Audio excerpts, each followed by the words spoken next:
por ahí es un poco más tranqui, pero es tan volátil como lo cotidiano, ¿no? Hoy le vamos a sumar un poco esto del condimento económico, pero hay muchas cosas para charlar. Subió el dólar y el riesgo país, esto tiene una connotación internacional para la economía argentina. Digo, son dos variables que mira mucho la inversión extranjera y que mira mucho el mundo respecto a Argentina, y por supuesto siguen estas tensiones Rusia-Ucrania con un Estados Unidos moderador en el medio, pero bastante ladeado hacia la política del Kremlin. Empiece por donde quiera, maestro. Bueno, sí, el miércoles pasado, de verdad, estuvimos conversando sobre un poco la actualidad de la Argentina. Salió, ¿no?, la palabra estabilidad para hacer referencia a la macro, y en el transcurso de una semana esa estabilidad pareciera estar resquebrajándose, o pareciera estar por lo menos amenazada. Y mucho tiene que ver la expectativa o la incertidumbre que hay en torno al acuerdo con el Fondo Monetario, que si bien hay principio de acuerdo, todavía no se sabe bien cuánto va a ser el monto y cómo va a impactar esto en el régimen de tipo de cambio. Entonces, ante la expectativa de que pueda alterarse, digamos, el tipo de cambio, hay muchos inversores que están dolarizando carteras, y eso está generando presiones, digamos, al alza en el dólar, sea en el dólar libre o dólar blue, como en los dólares financieros, claro, que es el CCL o el MEP. Lo planteaba Ivana, ¿no? Lo que pasaba allí en el Congreso. Digo, hay falta de información, pero habitualmente hay falta de información para el sector público o para la ciudadanía en general, pero el círculo rojo o el área privada maneja la data fina. Esta vez, o sea, están todos en bola, no conocen ni el público ni el privado lo que va a pasar con ese acuerdo con el FMI. No, se mantiene por supuesto en confidencialidad, sobre todo, como dije, el tema del monto y el tema del régimen del tipo de cambio. El gobierno se mantiene en la postura de no devaluar. Ya sabemos que la devaluación genera muchísimo daño en la economía. Sobre todo inflación. Exactamente. Pero el tema es que, claro, a veces la devaluación el gobierno no la decide, sino que la impone el mercado. Entonces, claro, por ejemplo, en la semana se conoce el dato de que salieron 400.000 millones de pesos que estaban en fondos comunes de inversión, y esta salida grande de masa de pesos por lo general tiende a dolarizarse, y esto también explica un poco, ¿no?, la presión del tipo de cambio, la venta de reservas que hubo, sobre todo el viernes pasado, que hubo una venta casi récord de la reserva del Banco Central, como para mantener un poco la estabilidad del tipo de cambio. Entonces, en la medida en que no se conozca el acuerdo, los montos y el impacto en el dólar, sí, las expectativas y la incertidumbre, como siempre en Argentina, afectan a la estabilidad y tienden o ejercen presión para la dolarización de las carteras y de los ahorros. Ahora bien, hay otros indicadores que acompañan esta sensación de estabilidad, vamos a decirlo así, que se ve sobre todo en la macroeconomía. Si bien la inflación subió un poquito con respecto al mes anterior, la tendencia pareciera ser que sigue siendo a la baja. Asimismo también, si bien hay una caída del consumo masivo de los hogares, que esto siempre por lo general afecta a los hogares de menores ingresos, también el consumo de bienes durables y de inversión ha crecido. Entonces el escenario no es tan lineal, ¿no? Hay más demanda de créditos, han aumentado los plazos fijos y también el consumo de bienes durables. Los bienes durables por lo general se usan para inversiones. Entonces no es tan lineal, digamos, el panorama. Sin duda, Ivana. Hacemos un repaso el bloque anterior hablando esto de las incertidumbres que hay respecto a este DNU, que a pesar de eso fue aprobado por la bicameral para ser debatido, algo insólito, y nada me quita la idea de que posiblemente en diputados sea aprobado oficialmente para lo que se viene. Ahora, también se planteaba ayer en el debate que para que exista un decreto de necesidad y urgencia debe haber una urgencia. Pero el gobierno nacional sostiene que nosotros no tenemos ninguna urgencia económica porque estamos bien. Sí. Supuestamente basándonos en el discurso de Javier Milei oficial, porque hay otros datos extraoficiales que se dicen en las redes sociales y demás. Pero ¿en qué situación se encuentra Argentina? No solo por esta incertidumbre, y veíamos el dólar 1.285, lo que estaba el precio hoy.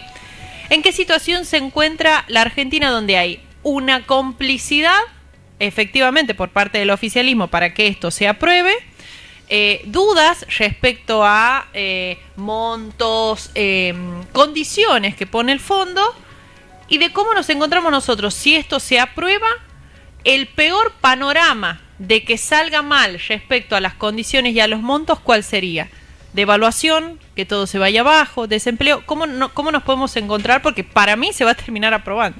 Sí, a ver, el peor escenario para el gobierno claramente es que tenga que hacer una devaluación importante, si bien la devaluación nunca dejó de existir. De hecho, se habla del famoso crawling peg, que son las micro devaluaciones diarias y mensuales que se hacen para ir acompañando la suba de inflación. Pero en caso de que haya una devaluación más importante, podría ser un golpe sobre todo a la credibilidad, digamos, del discurso que mantiene el gobierno de que no hay necesidad de devaluar o que no lo piensan hacer. La urgencia, por así decirlo, es verdad lo que decís, resaltamos una contradicción en el discurso del gobierno que es interesante para analizar, pero en realidad la urgencia, por así decirlo, o la necesidad de llegar a un acuerdo con el Fondo Monetario Internacional es que el fondo siempre te provee de liquidez, dólares frescos, como se dice, a tasas relativamente más bajas de las que te puede ofrecer el mercado. Y lo que está sucediendo en Argentina está en realidad atravesando vencimiento de pago de deudas. O sea, Argentina está pagando deudas de hace 2 años.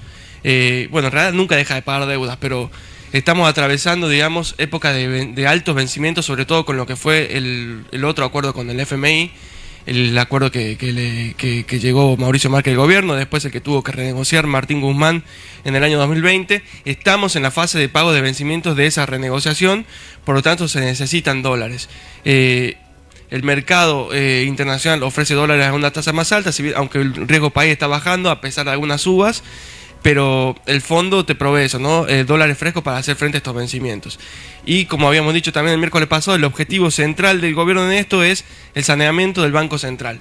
El Banco Central se usó durante muchos años como un instrumento de financiamiento del gasto público en lugar de ser un instrumento de reserva de valor de la moneda, y esto ha generado una descapitalización fenomenal del banco, recibiendo unas reservas netas negativas en 15 mil millones de dólares. Hoy esas reservas están en menos 4 mil millones de dólares, es decir, sigue siendo netas, pero ha disminuido. Entonces, este es el objetivo central. Hasta que el Banco Central no quede saneado, es decir, qué se hace con toda la masa monetaria que tiene en los pasivos, la estabilidad o la dificultad económica no va a desaparecer. Y el FMI, bueno, viene para esto en teoría, ¿no? Y capaz, una pregunta también que surgía ayer en el debate, era, ¿cómo puede ser que, bien lo mencionás, Argentina ya tomó deuda en el 2017 con el gobierno de Mauricio Macri? Tenemos todavía esa deuda, que sabemos que no se canceló, por supuesto. Ahora quiere tomar otra deuda, más allá de los plazos, del acuerdo, que lo pintan como Disneylandia. ¿Cómo puede ser que Argentina no solo que tiene deuda, sino que quiere una nueva deuda? Es el país que lidera el ranking de la deuda al FMI y, si no me equivoco, tiene el 33% de la cartera, con un presidente que, si bien también se va a charlar la comisión investigadora respecto al caso Libra, tuvo repercusión en Estados Unidos. ¿Cuál es la explicación de la política? Es decir, todo esto está en contra para que no estén a favor de Argentina y parece que, según ellos, el escenario es el mejor. Sí, bueno, la explicación es que, obviamente, a pesar de los desembolsos del fondo y demás, sobre todo en años anteriores, la explicación es que Argentina lamentablemente no tiene los recursos, digamos, para hacer frente a sus erogaciones, sea gasto público o sea gasto privado de la familia, la cuenta corriente, digamos, la balanza comercial o las importaciones. Entonces, hay un problema de escasez de dólares, que es una palabra que no le gusta al gobierno actual porque... pero es una realidad. Sí, exacto, hay escasez de dólares, pero bueno, hay que ver por qué hay escasez de dólares. Una de las raíces es que hay déficit fiscal, es decir, hay más gasto de lo que se ingresa, y uno de los recursos que no solamente de Argentina, sino todos los estados del mundo, uno de los recursos que tienen es a través del endeudamiento externo, y por lo general los endeudamientos en moneda extranjera no se cancelan en su totalidad, sino que se van pateando para adelante, se van roleando o se van renegociando, para decirlo de todas las maneras posibles. Que es lo que hizo Guzmán. Exactamente. Claro. Ahora, pero en teoría no estamos en déficit cero. Digo, este gobierno, si hay dos banderas económicas grandes que levanta, es el dato chiquitito de la inflación, o una inflación programada que no supere el 40% anual o el 30%, y otro tema es el déficit cero, esta cuestión del déficit fiscal, del superávit. en teoría eso no estaba acomodado. El déficit, sí, con respecto a lo que es el déficit fiscal tiene varios componentes. Primero que está el déficit primario, que es en relación a los gastos del Tesoro de la Nación con respecto a los ingresos, es decir, lo que gasta con relación a lo que recauda en materia impositiva. En esa materia se sigue con superávit. En lo que está generando tensión es el déficit global, digamos, la cuenta corriente, es decir, el consumo de bienes evaluados en dólares está siendo superior a los ingresos. Entonces hay una presión por ahí. Y después también tenemos el tema de los intereses. Hay periodos de vencimiento de deuda donde los intereses son mayores y eso también hace o genera presión sobre el déficit. Entonces el presupuesto primario estaría en superávit, pero hay presiones con respecto a las otras. Ahora, y todo esto, ¿cómo se refleja en la economía del día a día del argentino? Digo, ¿por qué es importante lo que pasa hoy en el Congreso? ¿Por qué es importante este año que además es electoral? Además de un año que el gobierno sigue con un presupuesto reconducido porque no tiene presupuesto. Vamos a ser sinceros, en este aspecto Javier Milei no es que no se lo votaron, directamente eligió no tratarlo. ¿Cómo repercute eso en la diaria? Bueno, la diaria como repercute es que hay un ajuste, digamos, en términos reales en casi todas las carteras del Estado, sea jubilaciones, sea universitario, sea educación pública, sea salud. Hay un ajuste real, aproximadamente el ajuste es del 30% del gasto y por eso también podemos hablar de superávit en ese sentido. La gente en el día a día, por supuesto, los que están sufriendo el ajuste en el sector público, hay gente que se está quedando sin trabajo y eso genera, digamos, malestar social, por supuesto. Y después, lo que se está tratando en el Congreso genera también una sensación de incertidumbre, un clima de violencia por los discursos de choque que hay entre una y otra posición. Y la gente en el medio, hay distintas opiniones, depende de dónde se pare también, ¿no? Hay algunos que dicen ya queremos trabajar, hay otros que dicen hay que tener más empatía con los recortes que se están haciendo. La realidad es que lamentablemente no hay magia, o sea, es decir, Argentina tiene un estado que está en bancarrota, por así decirlo, porque no tenemos cómo solventar los gastos y se está tratando de sanear el Banco Central y también está tratando de terminarse con la deuda que tiene el Tesoro de la Nación. Mucha de esa deuda estaba nominada en dólares, escondida en lo que se llaman las letras intransferibles que están en el Banco Central. Entonces es una situación difícil y por otro lado también tenemos un contexto internacional sumamente complicado que no ayuda, y las inversiones y las exportaciones tampoco están dando el resultado esperado. Entonces hay complicaciones en varios frentes. Tal cual. O sea, las estrategias económicas previstas por el gobierno nacional para que lleguen dólares están fracasando. Están fracasando o no están saliendo de la manera en que lo esperan. Por ejemplo, las exportaciones que vienen los dólares que vienen por el lado de exportaciones han sido menores, inferior a lo que se esperaba, también por esto, ¿no? Por esta sensación de si va a haber o no una devaluación. Claramente los exportadores, si creen que va a haber una devaluación, dicen, no vamos a liquidar todo lo que tenemos para liquidar porque eventualmente mañana vamos a poder ganar más dinero con esto. Se llenan los campos de silo soja, por ejemplo. Sí, también, que fue muy común, ¿no? En otros gobiernos donde realmente había más controles cambiarios y la presión devaluatoria era más fuerte, con inflación de 200% y con controles en distintos tipos de las operaciones. Sin duda. Se hablaba ayer en el debate también esto que mencionas de las letras intransferibles, que parte de el argumento para tomar deuda es como para pagar estas letras intransferibles, pero la comparación es como las letras intransferibles tienen como menos interés en el caso de que las prorrogues a largo plazo, pero el fondo es diferente porque tiene otro interés, porque tiene otro peso y también porque tiene que ver con una potencia y demás. Esto es así, es como que en respecto a lo argumentativo no estarían equilibrados en la balanza, como que una cosa no justificaría a la otra porque una puede esperar y la otra no tanto. Claro, el tema de las letras intransferibles sí tienen interés cero, pero claro, no te dan. A ver, la letra intransferible es parte de un mecanismo de financiamiento que tiene un gobierno que es operaciones de mercado abierto, en las cuales el Tesoro de la Nación emite un papel que sería una letra, que es un pagaré a futuro. Sí. El Tesoro de la Nación emite este papel, un pagaré futuro a tasa cero, y el Banco Central a cambio le da dólares para que pueda hacer frente a sus gastos. Pero esto no le genera ninguna retribución de crecimiento económico, porque el Banco Central se está descapitalizando para recibir letra intransferible a tasa de interés cero. Es decir, el día de mañana el Tesoro de la Nación debería afrontar estos pagos, pero sin intereses, digamos. O sea, no hay beneficio económico en esta operación.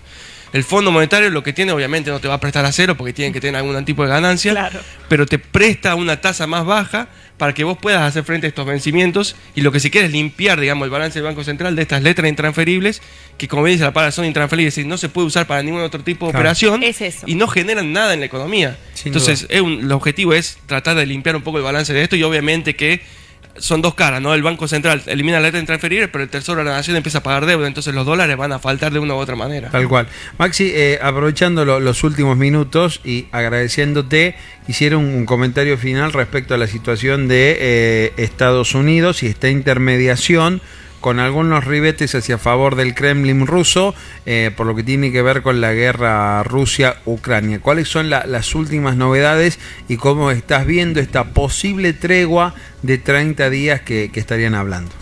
Bueno, las novedades son que Rusia no acepta, digamos, la tregua de 30 días, en el sentido de... bueno, Rusia está en una posición de ventaja, porque está ahora también incursionando en Kursk, que es una región de Rusia que limita con Ucrania, que es la que había podido ocupar el ejército ucraniano. Entonces ahora está en el trabajo de poder recuperar 100% del control del territorio ruso.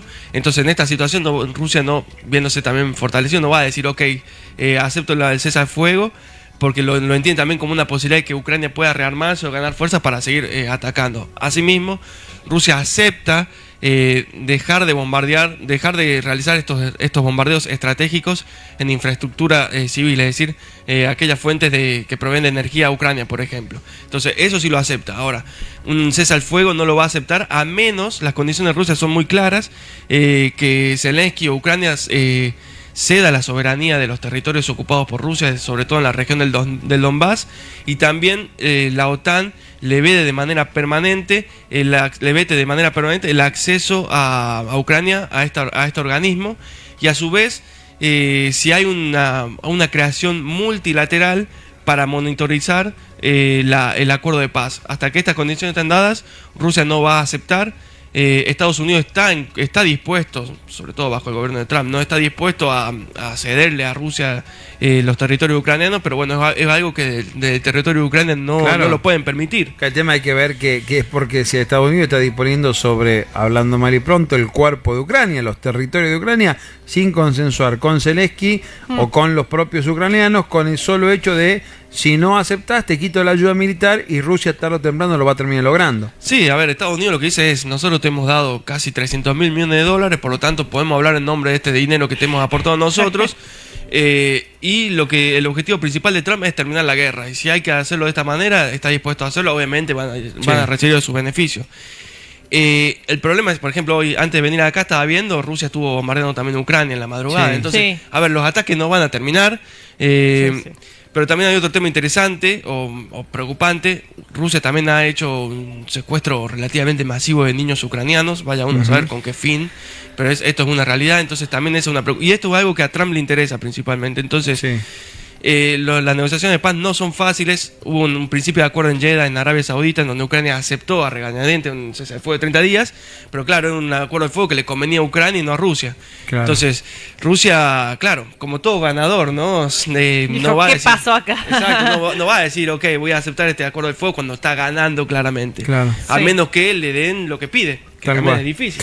Sin duda. Maxi, bueno, ¿te queda alguna consulta, Ivana, para Maxi? No, clarísimo, bueno, clarísimo. Agradecerte, querido. ¿El próximo miércoles estamos acá? ¿Llegamos todavía? Llegamos todavía. Qué grande, bueno. El próximo miércoles te esperamos de nuevo. Recordanos dónde te podemos leer, ver y escuchar. Bueno, me pueden buscar en Internacionalizarse, es una cuenta de Instagram donde se comparte información internacional de distintos medios, distintas visiones, y también análisis propios, es @internacionalizarse. Ahí, bueno, pueden darle seguir a la cuenta de Instagram y bueno, compartir opiniones, sugerencias y lo que sea. Sin duda, gracias Maxi querido, nos vemos el miércoles que viene. Nos vemos, muchas gracias a ustedes. Todo el análisis internacional de la mano del licenciado en Relaciones Internacionales Maxi Buteler, @internacionalizarse en Instagram. Ahí pueden seguir viendo y escuchando los reportes completos. 45 de las 9 de la mañana en toda la República Argentina. Separamos y nos vamos a las calles de la ciudad. Dale.